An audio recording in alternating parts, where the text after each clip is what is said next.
નમસ્કાર. આજનો વિષય ગુજરાતના અનુસૂચિત જાતિ અને જનજાતિના ઉચ્ચ અભ્યાસ કરતા વિદ્યાર્થીઓના અનુરૂપ સરકારશ્રીના પરિપત્રના અનુસંધાનમાં આપની સમક્ષ વાત કરી.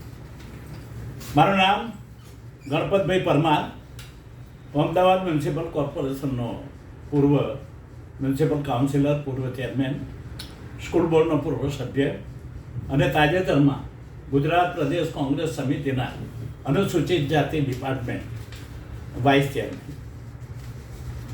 આપણી સમક્ષ એક મહત્વની અને ગંભીર બાબત રજૂ કરવા માંગુ છું, જેમાં મારી વિશેષ દિલચસ્પી અને મારો વિશેષ હેતુ માત્ર અનુસૂચિત જાતિના વિદ્યાર્થીઓના અન્યાય થાય છે કે કેમ, એના માટે સમાજના પ્રબુદ્ધ અને જાગૃત નાગરિકો, બ્યુરોક્રેસીમાં રહેલા અધિકારીઓ અને રાજકારણમાં રહેલા રાજનેતાઓ સમક્ષ એક મુદ્દો મૂકું છું. તાજેતરના બજેટ ફાળવણીમાં અનુસૂચિત જાતિના વિદ્યાર્થીઓને પોસ્ટ મેટ્રિક અભ્યાસક્રમ અન્વયે સ્કોલરશીપ આપવા માટે 18 કરોડ રૂપિયાની ફાળવણી કરવામાં આવી છે.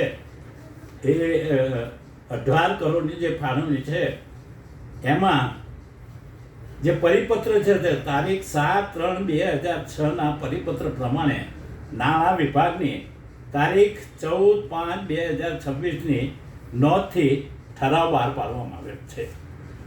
આ બાબતમાં આપણી સાથે મારે એક મહત્વની બાબત શેર કરવી છે. પોસ્ટ મેટ્રિક અભ્યાસક્રમ એટલે જે વિદ્યાર્થીઓ ભણી ડૉક્ટર બનવા માગતા હોય, એન્જિનિયર બનવા માગતા હોય, એડવોકેટ બનવા માગતા હોય કે સારી પોતાની લાયકાતના આધારે સમાજમાં મોભલદાર સ્થાન મેળવવા માગતા હોય, એવા અનુસૂચિત જાતિના વિદ્યાર્થીઓ માટે આ 18 કરોડની ફાળવણી કરી છે. એવું લાગે છે કે કેટલું સરસ ગુલાબી ચિત્ર છે. તો આની પાછળના અમુક વસ્તુઓ જે સમજણબંધ નથી આવતી એ સમજવાની આપણે કોશિશ કરી. આમાં એવું લખ્યું છે આ ઠરાવમાં કે 18 કરોડની જોગવાઈ રહી, એના 18 કરોડ સુધી સીમિત છે. એમાં વિદ્યાર્થી વધી જાય તો એ વધવા જોઈએ નહીં, ઘટી જાય તો ઘટવા જોઈએ નહીં, પરંતુ આ પૈસાની ફાળવણી આની ઉપર થવી ના જોઈએ. એટલે મારા આ જે પરિપત્ર બનાવે છે મહાનુભાવોના માત્ર એક જ સવાલ છે કે અનુસૂચિત જાતિના ગુજરાતમાં જે જનસંખ્યા રહી એ 7% છે. જે વસ્તી રહી એ વસ્તીના આધારે 7% અનુસૂચિત જાતિના વિદ્યાર્થીઓ ભણતા હોય અને એમાં ઉચ્ચ શિક્ષણ માટે જવા માટે જે પ્રયત્ન કરતા હોય એમને તમે પહેલું જ એમ કહ્યું કે ભાઈ 18 કરોડ રૂપિયાની અંદર આપતા હોય આવો. હવે 18 કરોડ કરતાં પણ ધારો કે વધુ વિદ્યાર્થી થઈ ગયા અનુસૂચિત જાતિના, હોશિયાર, બુદ્ધિશાળી, અને તમારા ક્રાઇટેરિયા 50% કરતાં વધારે, તો શું આ વિદ્યાર્થીઓને આ પરિપત્રના આધારે લાભ મળશે? અધિકારીઓ જવાબ આપે અથવા અને ખુલાસો કરે.